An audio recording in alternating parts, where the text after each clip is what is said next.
Recent shooting ஸ்பாட்டில் இருந்து விஜய் மல்லி 2 பேரும் சேர்ந்து எடுத்துக்கிட்ட ஒரு சில பியூட்டிஃபுல்லான வீடியோஸ் எல்லாமே ஷேர் பண்ணியிருக்கிறாங்க. விஜய் மல்லி 2 பேருமே ரொம்ப நாளைக்கு அப்புறமா ரீசெண்ட் ஷூட்டிங் ஸ்பாட்டில் இருந்து இப்போ ட்ரெண்டிங்கில் போயிட்டுருக்கிற இந்த அட்டகாசமான சாங்க்கு ரொம்ப பியூட்டிஃபுல்லாக டான்ஸ் பண்ணி ஷேர் பண்ணியிருக்கிறாங்க. ரசிகர்களுமே ரொம்ப பாசிட்டிவ் கமெண்ட்ஸ் எல்லாம் ஷேர் பண்ணிட்டு வராங்க. ஏன்னா அந்த அளவுக்கு இவங்களோட டான்ஸ் அப்படிங்கிறது ரொம்பவே நல்லா இருக்குது அப்படிங்கிற மாதிரி தான் அவங்களோட கருத்துக்களையுமே பதிவு பண்ணிட்டு வராங்க. ரொம்ப நாளாகவே விஜய் மல்லி 2 பேருமே ஷூட்டிங் ஸ்பாட் அப்டேட்ஸ் கொடுக்காம தான் இருந்தாங்க. ஷூட்டிங் ஸ்பாட்டில் இருந்து நிறைய அப்டேட் ஷேர் பண்ணுங்க அப்படிங்கிற மாதிரி தான் அவங்களோட ரசிகர்கள் தொடர்ந்து கேட்டுக்கிட்டாங்க. அப்படிங்கிறதால இப்போ ரீசெண்டாக கோவிலில் தான் ஷூட் போயிட்டுருக்கு. அந்த டைமில் விஜய் மல்லி 2 பேருமே இந்த ட்ரெண்டிங் சாங்க்கு அட்டகாசமாக டான்ஸ் பண்ணியிருக்கிறாங்க. அந்த வீடியோவை தான் அவங்களோட சோஷியல் மீடியா பேஜ்லேயுமே ஷேர் பண்ணியிருக்கிறாங்க.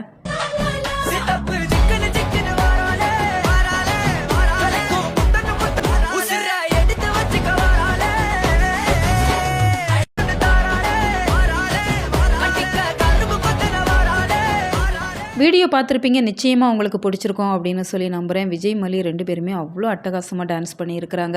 ரசிகர்களுமே ரொம்ப சூப்பராக இருக்குது அப்படிங்கிற மாதிரி தான் அவங்களோட கருத்துக்களையுமே தெரியப்படுத்திட்டு வராங்க. ரீசெண்டாக கோவிலில் தான் ஷூட் போயிருக்கு. ஏன்னா இந்த சுடரை பொறுத்த வரைக்கும் பல சதித்திட்டங்கள் போட்டு வச்சுருக்கிறாங்க.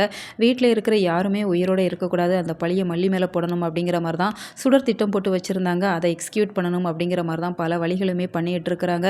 ஆனால் இந்த சுடரோட திட்டம் எதுவுமே பழிக்காது. விஜய் மல்லி 2 பேருமே இதில் இருந்து ரொம்பவே சேஃபாக வெளியில் வந்துருவாங்க. இந்த சுடருமே சிக்கிக்குவாங்க அப்படின்னு சொல்லி தான் எதிர்பார்க்கப்படுது. உங்களோட கருத்துக்களை கமெண்ட் பாக்ஸில் சொல்லுங்கள். மேலும் இது போன்ற வீடியோக்களுக்கு நம்ம சேனலை சப்ஸ்கிரைப் பண்ணுங்கள்.